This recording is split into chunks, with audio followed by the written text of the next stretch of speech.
네, 오늘 말씀 통해서 구원하려 함이라 라는 제목으로 하나님의 말씀 우리 함께 듣도록 하겠습니다.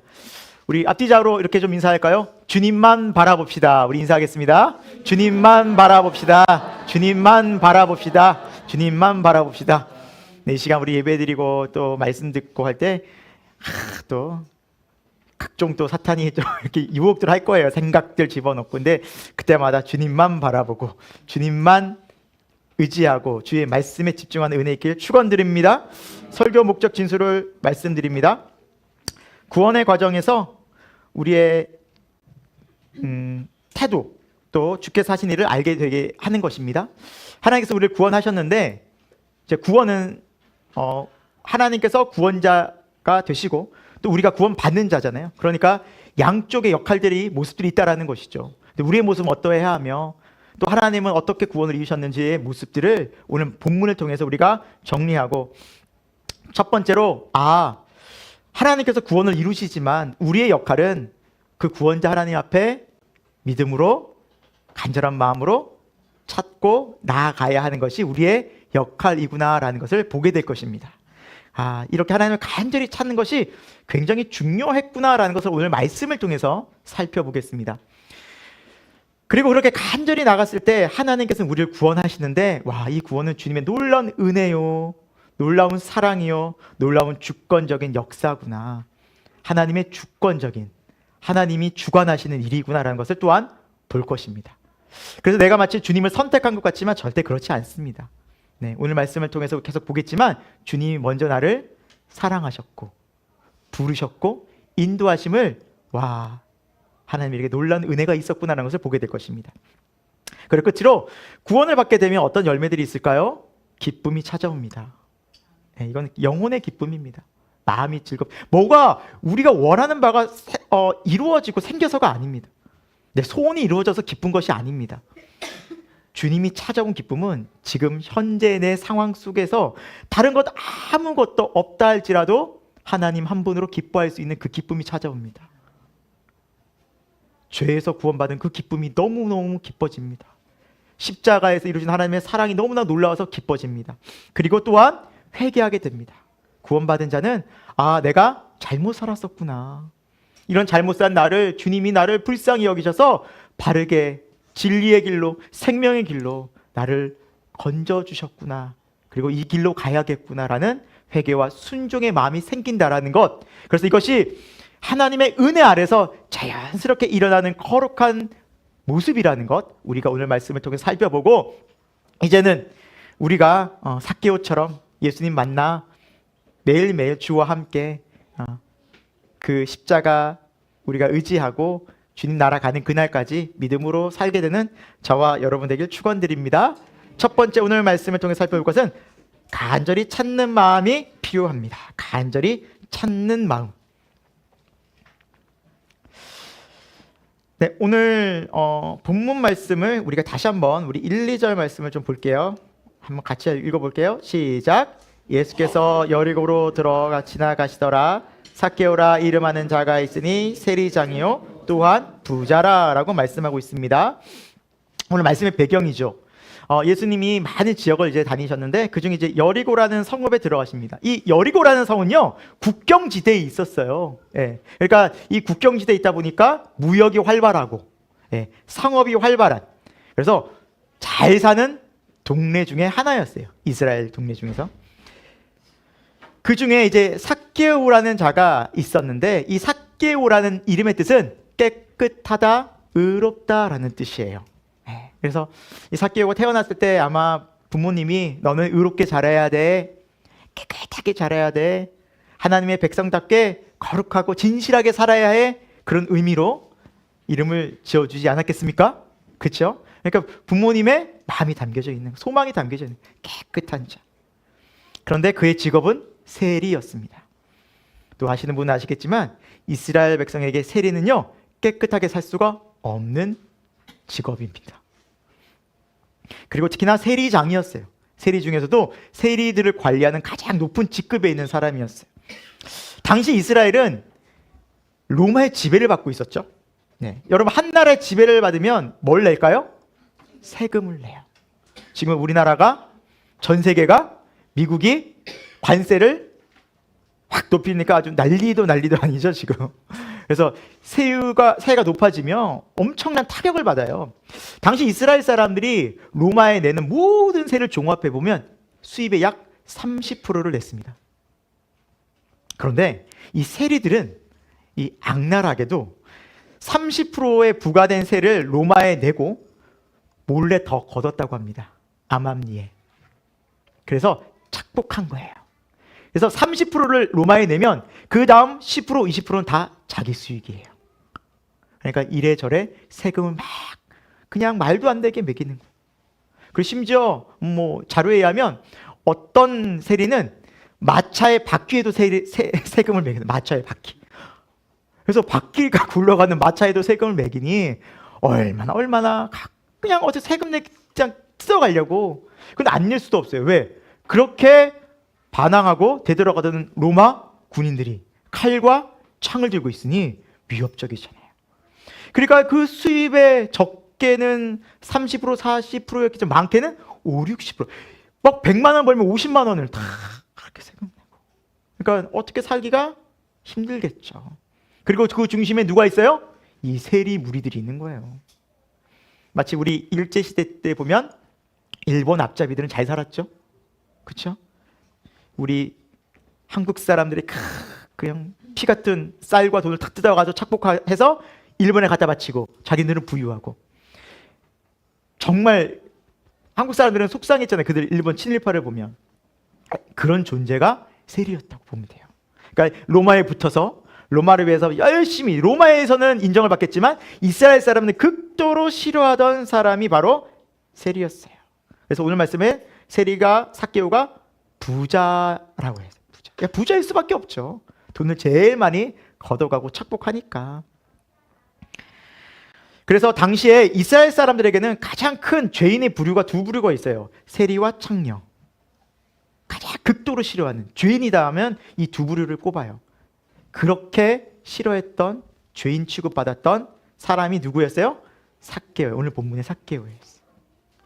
근데 그 삭개오가 3절에 보니까 예수님에 대한 소식을 듣습니다. 그리고 예수님을 보고 싶어 합니다.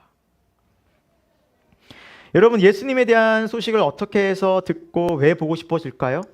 삭개오는 사람들 앞에서 함부로 나서기 어려운 죄인이었잖아요. 그리고 이 죄인을 예수님이 만나준다는 보장이 없었잖아요. 그런데 예수님의 제자 중에 마태가 있었어요. 마태 직업이 뭘까요? 세리예요. 예수님은 세리라도 제자로 삼아주시는구나. 차별하지 않으시는구나. 그런 분이라면 꼭 좀 보고 싶다. 늘 차별받고 살고 사람들한테 멸시받고 살고 조롱받고 살고 이렇게 사는 인생이 예수님을 조금 만나보고 차별 없이 그렇게 좀 나를 좀 대해주는 분 만나고 싶다 했는데 오늘 본문에 보니까 키가 어때요? 작았대요. 여러분, 성경은 웬만하면 이제 자세하게 언급하지 않거든요. 근데 키가 작다는 많이 작은 거예요. 그래서 기록을 보니까 140대 정도?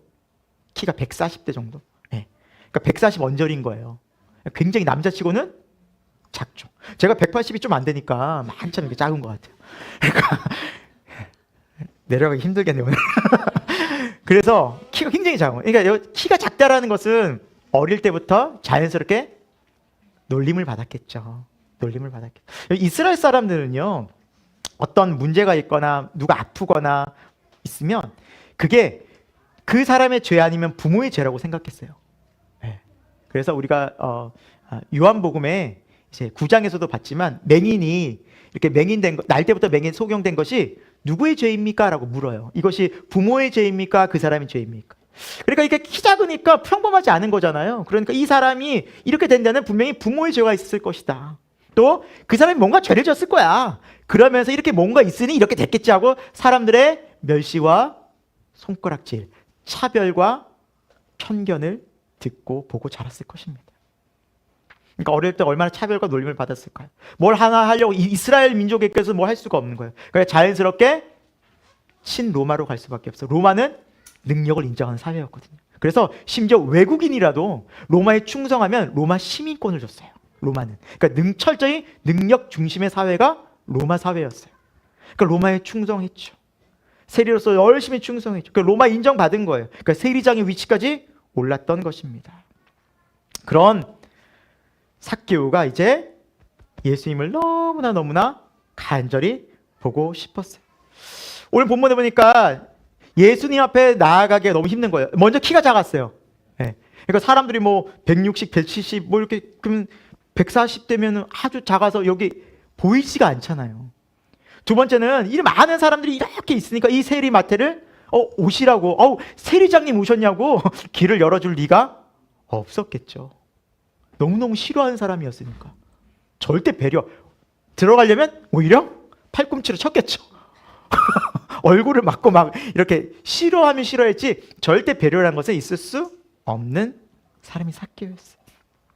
그럼 어떻게 했을까요? 여러분 같으면 답답하고 힘들어 또 형편이 이러니 어쩔 수 없구나 라고, 이 상황 속에서 키가 작고 사람이 많으니 어쩔 수 없구나, 그런데 그렇게 생각할 수도 있겠지만, 자, 삭개오 선생님 우리 4절 말씀 보겠습니다. 시작. 앞으로 달려가서 보기 위하여 돌무화과 나무로 올라가니 이는 예수께서 그리로. 아멘. 현실은요, 예수님을 볼 수 없는 상황이에요. 키도 작고 사람이 많아요. 이게 현실이에요. 그러니까 못 가는 게 맞아요. 하지만 삭개오는 어떻게 했어요? 그 장애물을 뛰어넘었어요. 극복하려고 머리를 쓰고 애를 썼어요. 정말 간절히 예수님을 보고 싶어하는 마음이 그 모든 상황과 어려움을 극복하게 만든 거예요. 여러분, 우리도 좀 그렇지 않습니까? 뭔가 우리가 정말 간절하다면 창피함, 뭐 어려움 무릅쓰지 않습니까? 꼭 해야 되는 일이라면 그것까지는 뭐 상관하지 않고 개의치 않고 하지 않습니까? 그러니까 나무에 어른이 올라간다는 것은 참 창피한 거예요. 아이들이나 올라가지, 나무에 아이처럼 올라가서 거기서 기다리고 있는 거예요. 예수님을 미리 길목을 지키고 있었던 거예요. 그러니까 이 본문 속에서는 삭개오가 얼마나 예수님을 간절하게 보고 싶었는지가 나와 있다라는 사실입니다. 여러분, 이 마음이 정말 중요해요. 하나님은 이 마음을 기뻐하십니다. 그래서 성경 여러 곳에는 하나님을 이렇게 찾으라고 말씀하고 있어요. 잠언 8장 17절입니다. 우리 같이 한번 읽어볼까요? 시작. 나를 사랑하는 자들이 나의 사랑을 입으며. 아멘. 하나님 만나고 싶어요. 하나님 정말 원해요. 그러면 어떻게 된다고요? 하나님 만나 주신다고요. 꼭 만나요. 반드시. 이건 하나님의 약속을 지키시는 분이셔요. 지금도 마찬가지고. 또 한 곳 찾아볼까요? 예레미야 29장 13절. 우리 같이 한번 읽어보겠습니다. 시작. 너희가 온 마음으로 나를 구하면 나를 찾을 것이요 나를, 뭐 한두 군데서 말씀하신 게 아니에요. 온 마음으로 하나님을 찾는 자 뭐한다? 만난다라는 하나님의 약속의 말씀이 있습니다. 믿으시기 바랍니다. 제가 중3 때 온 마음을 다해서, 온 정성을 다해서 연애 편지를 쓴 적이 있어요. 그때 처음 이제 글 쓴 거예요. 사춘기 때. 교회 이제 반주자였어요. 반주자. 그때 당시에는 제가 학교 다닐 때만 해도 그 남학생들은 다 스포츠였고 여학생들은 다 단발이었어요. 숏커트. 긴 머리가 없었어요. 그런데 긴 머리를 기를 수 있는 유일한 곳이 있었어요. 예술중학교. 선화예고에 다니고 있었어요. 그 자매가. 그래서 정말 다 단발인데 혼자 생머리 딱 하고 이제 피아노 반주를 치는데, 이렇게 저렇게 쳤어요. 앞에 보고. 그러니까 우리는 뒤에서 이제 뒷모습만 보는 거죠. 그래서 주의 인자 하심이 생명보다 쫙 하면 이 남자들이 그냥 이러면서 안 좋아하는 아이들 없었어요. 그냥 긴 머리 하나만 해도 그런데 반주도 잘하니까, 또 예쁘기까지 했으니까 알고 보니까 저만 좋아한 게 아니더라고요. 다 좋아했어요. 그래서 이제 그때 사춘기 때 이 마음이 막 이제 충동질해서 이제 써보자. 그래서 제 친구 한 명이, 친한 친구 한 명이 부추겼어요. 너 될 것 같아. 너 괜찮아. 민호야 너 괜찮아. 해서 굉장히 자신감이 충만해가지고 제가 썼어요. 온 힘을 다하고 온 뜻을 다하고 온 마음을 다하여 한 2-3장인가 썼어요. 정말 써가지고 딱 접어가지고 이제 딱 전달해 줬죠. 결과를 기다렸죠. 기다리고 있었는데 좀 걸렸어요. 그냥 제 기억에 한 일주일 넘게 기다렸던 것 같아요. 와, 너무너무 힘들더라고요. 그래서 편지를 받았어요. 와, 답장을 받은 거죠. 답장을 다 받았는데 이제 딱 뜯어봤어요. 결과가 어땠을 것 같아요?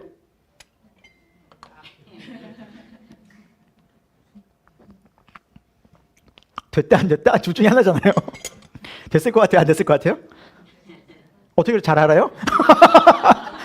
여러분 왜 이렇게 잘 아시지? 안 됐어요. 뭐 이렇게 앞에 우리는 지금 중학교 3학년이고 고등학교 입학해야 되고 뭐 구구절절히 설명해 너는 좋은 아이지만 뭐 어쩌고 해서 마지막에는 우리는 안 될 것 같아. 결론이었어요. 와, 그렇다. 하늘이 노래진다는 그때 경험했어요. 하늘이 노래져요, 여러분 진짜. 밥맛이 없을 수가 있어요. 밥맛도 없어. 잠도 안 와. 공부는 하기 싫어져. 와, 막 좌절과 낙심이 되고 막 위축돼가지고 그때가 제 기억에 이제 봄에서 여름 지나서 이렇게 교회에서는 이제 여름 수련회를 앞두고 있었는데 이제 여름 수련회 가야 되는데 뭐 수련회도 가기 싫은 거예요. 교회도 막 너무너무 힘들고 같이 가서 얼굴 봐야 되니까 힘들고 그런데 또 하나님이 또 교회 수련회를 또 인도해 주셨죠. 또 가서 이렇게 말씀 듣고 있는데 그때 찬양이 제 마음에 딱 들립니다. 제 마음에 이 찬양이 지금도 기억이 나요. 그때 불렀던 찬양이 뭐냐면 주님과 같이 내 마음 만지는 분은 없네. 오랜 세월 찾아 난 알았네. 내겐 주밖에 없네. 하는데 눈물이 얼고 주밖에. 주 자비 강같이 흐르고 주 손길 치료하네. 고통받는 자 품으시는 주밖에 없네 하는데 막 이게 내 얘기인 거예요. 주님 제가 마음을 딴 데 뒀습니다. 주님밖에 없었는데 그러면서 주님께 막 마음을 토하고 기도하는데 와 놀라운 건 회복이 된 거예요. 그 수련회 때. 그리고 이제 주님만 바라보자. 다른 거 뭐 바라보냐. 내 마음 아무리 좁았자 이렇게 되는 거 하면서 이제 주님만 바라보면서 그렇게 10몇 년을 지내고 저는 아내를 만나게 됩니다. 진짜 아내가 첫사랑이에요. 너무 놀랍지 않습니까? 너무 놀랍지 않습니까? 주님만. 저를 좋다는 많은 사람이 있었지만 제가 다 거절하고 난 주님만 바라보겠다. 주님만 바라보겠다. 여러분 세상에 우리가 온 마음 쓰고 온 힘 다하고 온 정성 다해서 사랑하고 원해 본 적 있으시죠? 사람이 됐든 또 돈이 됐든 일이 됐든 여러분 그만한 만족을 얻으셨어요? 그만한 기쁨을 누리셨어요? 우리의 마음은 다른 것으로 만족을 누릴 수 없어요. 온 마음을 다해 온 뜻을 다해 온 정성 다하면 그 상대방이나 그 일이나 그 상황들이 알아줬으면 좋겠는데 절대 그것이 알아지지 않아요. 우리 마음이 만족이 안 되더라고요. 여러분 돈을 아무리 벌어보십시오. 만족이 됩니까? 아니에요. 사랑하는 아내에게 사랑하는 남편에게 여러분 마음을 다 때로는 그 실망이 클 거예요. 또 자식들 온 마음을 다해서 이렇게 했는데 자식들에게 돌아오는 것은 참 어떻게 보면 좀 안타까운 상처들이 돌아올 때가 많을 거예요.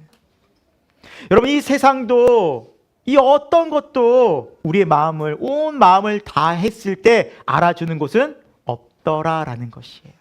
우리의 온 마음을 다 드리고 정성 다 하고 온 힘을 쏟을 때 유일하게 그 마음을 알아주시고 만져주시고 그래 내가 네 마음 알아라는 마음으로 찾아오시는 분이 딱 한 분 계시더라고요.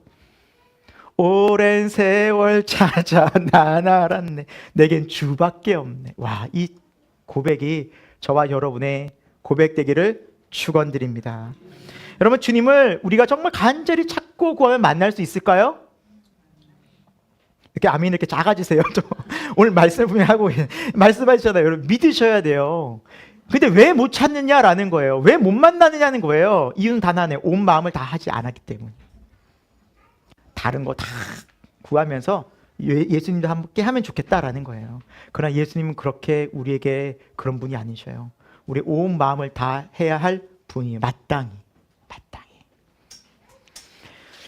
여러분 우리가 정말 예수님을 온 마음 다하면 만날 수 있다라고 성경 말씀하고 있는데 그 이유는 성경을 보면 자세히 알 수 있어요.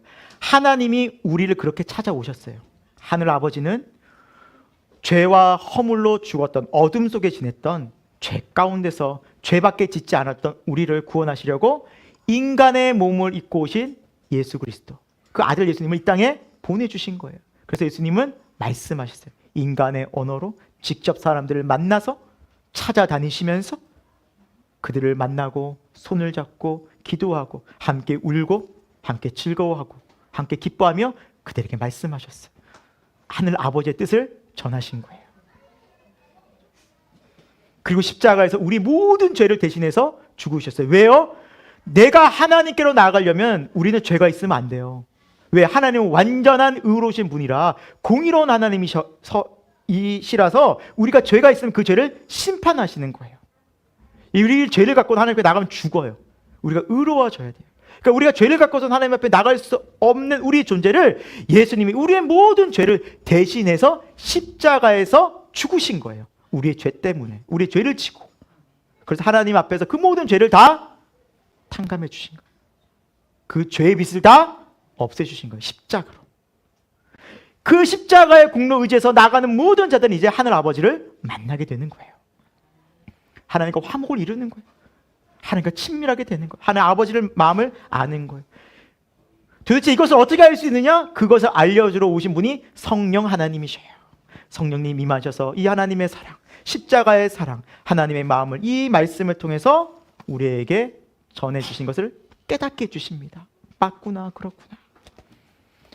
여러분, 이렇게 성부, 성자, 성령 하나님께서 우리를 구원하시기 위해서 행하신, 우리를 만나기 위해서 찾아오신 그 놀라우신 은혜와 사랑이 이미 있기에 우리가 하나님을 넉넉히 만날 수 있는 것입니다. 하나님 우리 앞에 계십니다. 우리를 만나러 찾아오셨습니다. 믿으시면 아멘. 그래서 우리는 만날 수 있는 거예요. 이미 그분이 우리를 찾아오셨기 때문에, 모든 준비를 해놓고 기다리시기 때문에. 그래서 오라 오라, 방황치 말고 오라, 죄에 있는 자들아 내게로 누구나 오라. 주 예수 앞에 오라. 믿음을 가지고 그 앞에 온 마음을 가지고 나아간다면 우리 주님 반드시 만나는 역사 있는 줄 믿습니다. 이 구원은 하나님의 놀라운 주권 가운데 있습니다. 우리가 그 부분을 좀 생각해 볼 거예요. 이 구원은 하나님의 주권적인 역사라는 거예요. 주권이 누구에게 있어요? 하나님께 있다라는 거예요. 하나님이 이루신다는 거예요. 하나님이 행하신다는 거예요. 하나님께서 반드시 그 구원을 이루어 가신다는 거예요. 완성하셨다는 거예요. 오늘 그것을 살펴볼 거예요. 자, 5절 말씀 우리가 한번 같이 한번 읽어볼게요. 시작. 예수께서 그곳에 이르사 쳐다보시고 이르시되 삭개오야 속히 내려오라, 내가 오늘 내 집에 유하여야 하겠다 하시니 라고 말씀하고 있죠. 예수님이 그 자리에 오셔서 삭개오를 바라보시고 하신 첫 번째 말씀이 뭐였어요? 그의 이름을 부르셨다라는 거예요. 이름을 부르셨다. 여러분, 삭개오를 어떻게 아셨을까요? 이 본문을 좀 우리가 그냥 상식적으로 보면 삭개오가 위에 나무에 한 어른이, 키 작은 사람이 올라와 있으면 상식적으로 와서 그 밑에서 거기 누군데 올라와 있어? 라고 물어야 돼요. 당신 누군데 거기 올라와 있어요? 라고 물어봐야 돼요. 그게 먼저예요. 누구세요? 이름이 뭔데 그렇게 올라와 있어요? 라고 묻는 게 상식이에요. 그렇죠? 그런데 지금 예수님은 보자마자 뭘 부르세요? 이름을 부르세요. 삭개오야. 삭개오야. 그 이름을 누가 알려줬을까요? 제자들이요? 예수님이 이미 알고 계신 거예요. 언제부터? 창세전부터. 에베소서 1장 4절부터는 우리를 창세전에 예비하셨어요. 하나님의 계획 가운데 그리스도의 사랑 안에서 우리를 택정하셨어요. 하나님은 저와 여러분을 아셔요. 아실 뿐만 아니라 모든 마음들을 다 아셔요. 그리고 그 이름을 불러주셔요. 여러분, 이름을 부른다는 것은 뭐예요? 그 사람 개인을 만나는 거예요. 제가 여러분의 이름을 부르면 여러분 한 명 한 명이 쳐다볼 거예요. 예진 집사님? 쳐다보잖아요. 딴 사람만 잘 안 쳐다봐요. 이름 쳐다보면 불러요. 주님이 우리의 이름을 부른다는 것은 우리 한 명 한 명을 만나시겠다는 거예요. 1대1로. 하나님 우리를 그렇게 만나시, 인격적으로. 나를 찾아오신 주님. 그래서 성경에 여러분 여러 곳에 이런 표현들이 많아요. 모세가 우리 하나님을 처음 여호와 하나님을 만날 때 여호와께서 그 떨기나무가 막 타고 있는데 이 나무가 없어지지 않으니까 그걸 신기해서 찾아봐서 보고 있는데 그때 여호와의 음성이 들리죠. 모세야 모세야 그래요. 이름을 부르시. 이름을 부르신다고요. 저와 여러분의 이름을 부르신다고요. 베드로가 처음 예수님을 만나 뵀을 때 누군지 궁금해서 예수님을 찾아갔을 때 예수님이 첫 번째 베드로를 보고 하신 말씀이 이 말씀이에요. 내가 요한의 아들 시몬이구나. 너의 이름은 장차 게바 베드로라 할 것이다. 게바는 아람어거든요. 번역하면 베드로란 뜻이에요. 반석이란 뜻이죠. 너가 요한의 아들 시몬이구나. 그 아버지도 다 알고 계셔요. 장차 앞으로 인생까지도 알고 계셔요. 너의 이름이 베드로로 바뀌고 너희는 베드로의 인생을 살게 될 것이다. 예수님은 다 알고 계셔요. 우리 하나님 모든 걸 알고 계셔요. 무엇을 감추겠습니까? 그분 앞에. 그런데 오늘 그 주의 음성을 들은 삭개오의 반응이 어떻냐면 다시 한번 보면 삭개오야 속히 내려오라 라고 이제 말씀해 주시잖아요. 그리고 뭐라 말씀하세요? 내가 오늘 내 집에 유하여 하겠다. 여러분 이것도 한번 상식적으로 생각해 보자고요. 처음 만났는데 뭐 이름을 부르신 것도 참 놀랍지만 너의 집에 가겠다라고 선포를 해버려요. 삭개오의 의도와 의중과 의견은 중요치 않아요. 너의 집에 내가 가겠다. 집주인이 누구예요? 삭개오인데 내가 너희 집에 가겠다. 여러분 약간 좀 이상하지 않아요? 본문을 자세히 보면 삭개오야 내려와라. 뭐 여기까지 이해가 돼요. 내가 오늘 너희 집에 가도 되겠니? 저희 집에요? 지금 아직 방 청소가 안 됐는데 그래도 괜찮겠어요? 뭐 이래야 우리가 상식적으로 이해가 되잖아요. 집에 지금 굉장히 지금 엉망진창인데 그래도 괜찮나? 라고 생각해야 정상인데 그냥 예수님 말씀하세요. 내가 오늘 너희 집에 갈 거야. 여러분 굉장히 이것은 쉽지 않은 일이에요. 쉽지 않은 일이에요. 제가 여러분을 이렇게 만나서 저희 이제 저나 성령 목사님이 신방을 다니니까 딱 밖에서 갑자기 식사하다가 집사님 오늘 집사님 집에 한번 가려고 해요. 그럼 여러분 표정이 어떻겠어요? 먹던 식사가 갑자기 체하해가지고 갑자기 우리 집에 아니 지금 목사님 되게 무례하다. 아무리 목사님이지만 그러면서 오늘 말고 딴 날 안 돼요? 이러지 않겠어요? 가겠다 그러면 그거 쉽지 않은 거예요.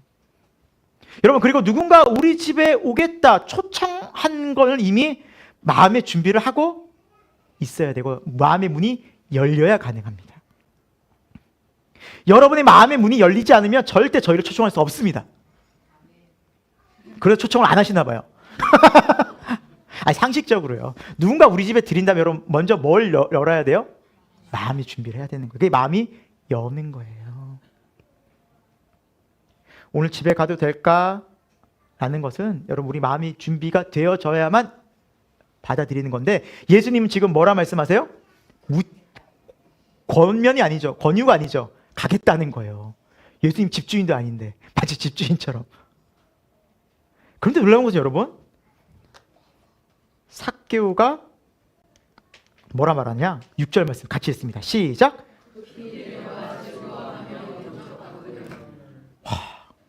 영접한대요.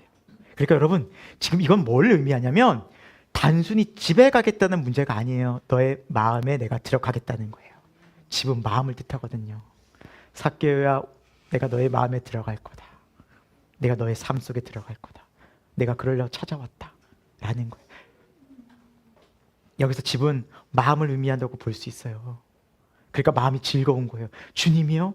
주님이 찾아오신다고요? 기쁨으로 영접하는 거예요. 그분을. 그래서 요한복음 1장 11, 12절에 이렇게 말씀하고 있습니다. 우리 같이 한번 읽어보겠습니다. 시작. 영접하는 자 곧 그 이름을 믿는 자들에게는 하나님의 자녀가 되는 권세를 주셨으니 이는 혈통으로나 육정으로나 사람의 뜻으로 나지 아니하고 오직 하나님께로부터 난 자들이니라. 아멘. 삭개오가 예수님을 영접했어요. 모셔드렸어요. 예 주님 오십시오. 예. 비단 집으로 모신 것뿐만 아니라 지금 주님이 내게로 오신다면 주님 오시옵소서. 그런데 이것이 13절에 보니까 이 믿음이 혈통으로나 육정으로나 사람의 뜻으로 나지 않는다는 거예요. 내가 원해서 내 뜻대로 되는 것이 아니라 하나님으로부터 난 자들, 즉 하나님의 뜻 가운데서 이루어지는 일이라는 거예요. 하늘로부터 이루어지는 일이라는 거예요. 하나님께서 예정하신, 택정하신 그들이 하나님의 뜻 가운데 이루어졌다라는 의미를 담고 있다라는 거예요. 사람의 뜻이 아니라는 거예요. 그렇게 우리 주님은 찾아오십니다. 여러분, 오늘 본문 말씀 10절을 같이 한번 볼 거예요. 그리고 예수님은 결론적으로 이 말씀을 하시는데 한번 읽어볼게요. 시작. 인자가 온 것은 아멘. 여러분 보세요. 잃어버렸다는 것은 주인이 있다는 거예요. 예수님이 잃어버린 영혼이라는 것은 우리가 원래 주인이 누구라는 거예요? 하나님이라는 거예요. 이해가 되세요? 하나님께 속해 있었는데 하나님으로 떠나서 하나님 그걸 다시 찾으러 오셨다는 거예요. 그건 창세기에서부터 알 수 있죠. 하나님의 형상을 따라 지음받은 인간은 하나님과 교제하고 하나님과 함께하고 하나님 안에서 기쁨과 감사와 찬송을 부르던 자들이었어요. 그런데 죄로 인해서 사단의 미혹으로 그만 갈라지고 하나님을 떠나게 된 거예요. 그런데 하나님의 사랑과 은혜는 우리를 포기할 수 없는 거예요. 예수님의 십자가의 희생을 치르면서까지, 예수님이 십자가에 못 박기까지, 내어주시기까지 우리를 다시 하나님 품으로 찾아오시려는 것이 하나님의 뜻이었어요. 그래서 여러분 누가복음 15장에 보면 세 가지 비유가 나와요. 첫 번째 비유가 뭐냐? 잃은 드라크마 비유예요. 두 번째 비유가 뭐예요?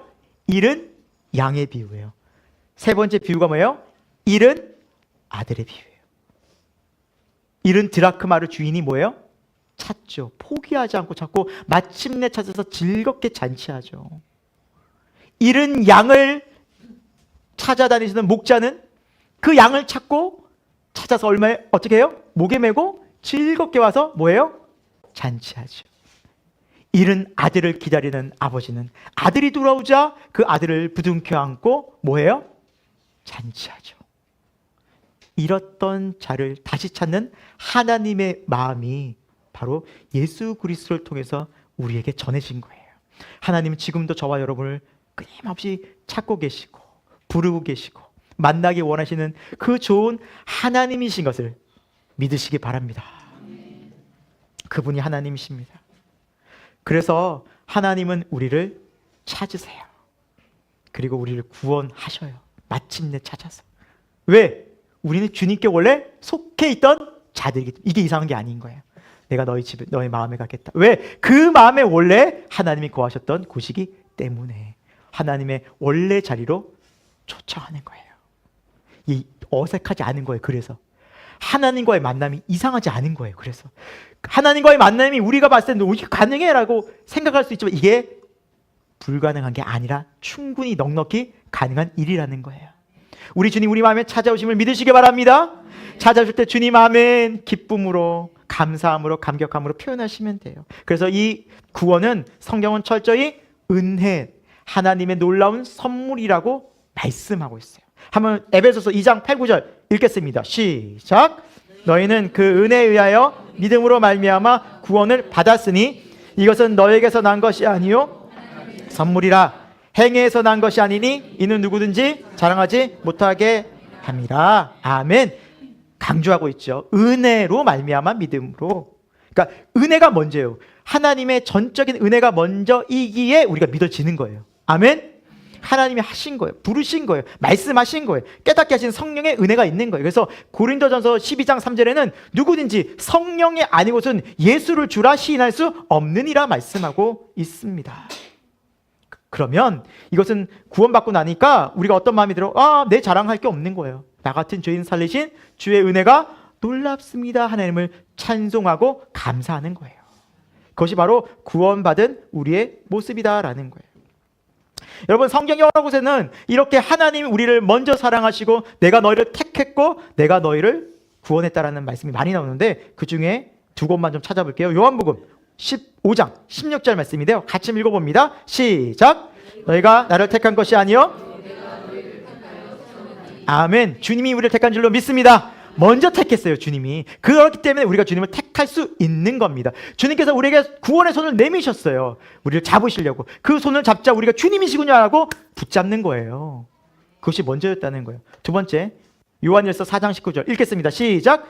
우리가 사랑함은 그가 먼저 우리를 사랑하셨습니다. 아멘. 이것 또한 마찬가지인 거예요. 구원을 받고 보니 하나님이 나 이렇게 사랑하셨구나 알게 되는 거예요. 지난 세월 오랜 시간 동안 하나님이 나를 사랑하신 손길이 그때서야 비로소 깨달아지는 거예요. 그 모든 위기 속에서도, 그 모든 상황 속에서도 하나님의 한순간도 나를 포기하지 않으셨구나 라는 것을 그때 비로소 알게 되는 거예요.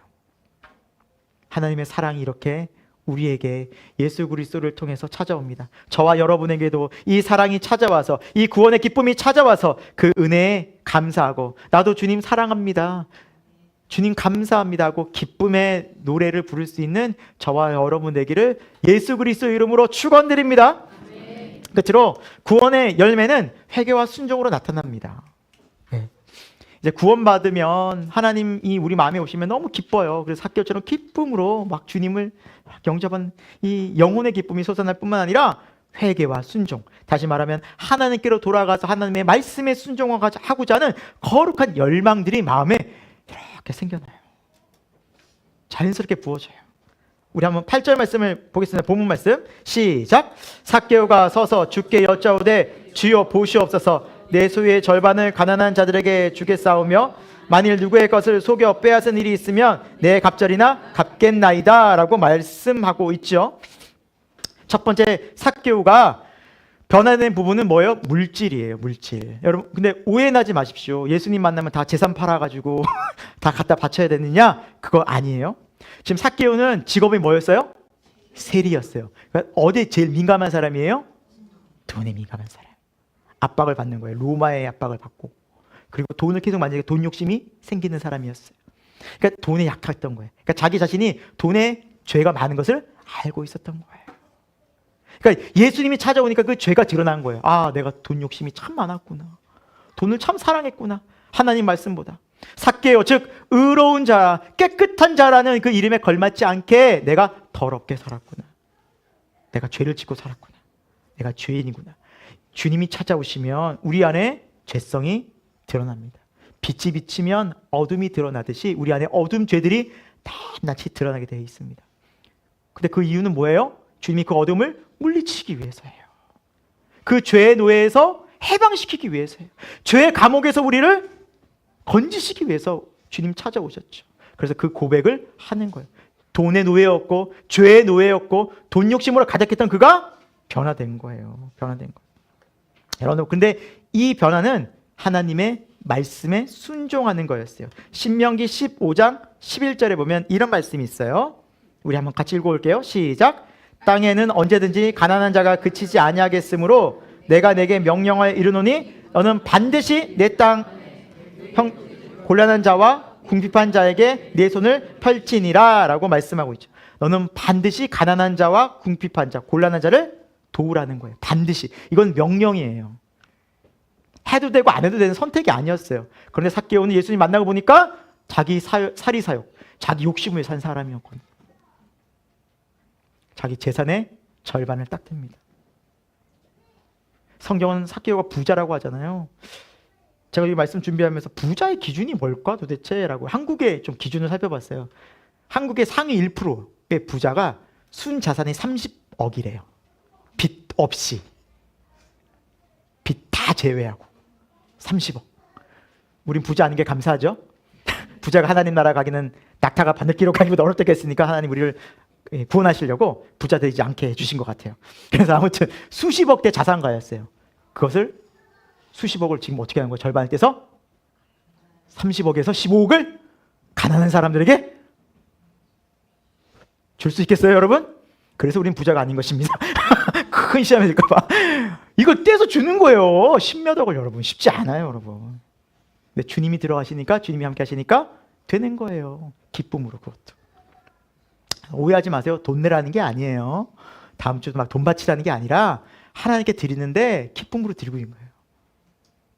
물질의 주인이 누군지 아는 거예요. 이제 내가 물질을 어떻게 써야 하는지 선명해진 거예요. 돈의 노예가 아니라 주님의 종이 된 거예요. 이것이 여러분 진짜 자유예요. 그리고 남에게 속여 빼앗은 것, 누구의 것을 속여 빼앗은 것이 있으면 몇 값짜리 갚겠다? 4배로 갚겠다. 자, 일단 뭐 30억이라 치면 15억이 나왔어요. 자, 그리고 남의 속인 게 속여서 막 이렇게 빼앗은 게 그때 세리들 많았으니까 뭐 몇 억이라 쳐요. 그럼 4배로 갚으면 어떻게 돼요? 재산이 거덜날 수 있는 거예요. 지금 삭개오는. 그럼 위기 상황에서도 지금 뭐 하고 있는 거예요? 네. 이것 또한 말씀에 순종하겠다는 거예요. 출애굽 22장 1절에 보면 사람이 소나 양을 도둑질하여 잡거나 팔면, 남의 것을 이렇게 도둑질하면 빼앗으면 소 한 마리에는 소 5배로 갚고 양 한 마리에는 양 4배로 갚아요. 4배, 5배로 갚으라는 거예요. 다른 사람들 도둑질하면. 네. 그것을 잡거나 팔면, 그래서 다시 물려줄 수 없으면. 지금 삭개오는 그냥 내뱉은 말이 아니라 이 말 속에는, 삭개오의 말 속에는 내가 이제 누구의 말씀대로 살겠다는 거예요? 하나님의 말씀대로 살겠다는 순종의 마음이 들어있는 거예요.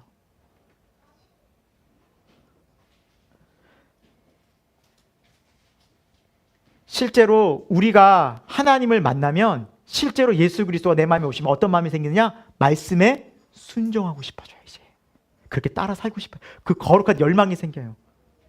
세상적으로는 손해를 보고 세상 물질에, 시간에, 때로는 뭐 힘의 에너지에 손해를 볼지언정 난 주님 위해 그렇게 살고 싶은 거룩한 열망이 생긴다라는 사실입니다. 여러분, 믿는 자는, 구원받은 자는 삶이 변화된다는 것을 성경이 누누이 강조하고 있어요. 그래서 여러분, 오늘 셀 모임 때 에베소서 4장 25절에서 5장 14절까지 꼭 한번 읽어보시기 바랍니다.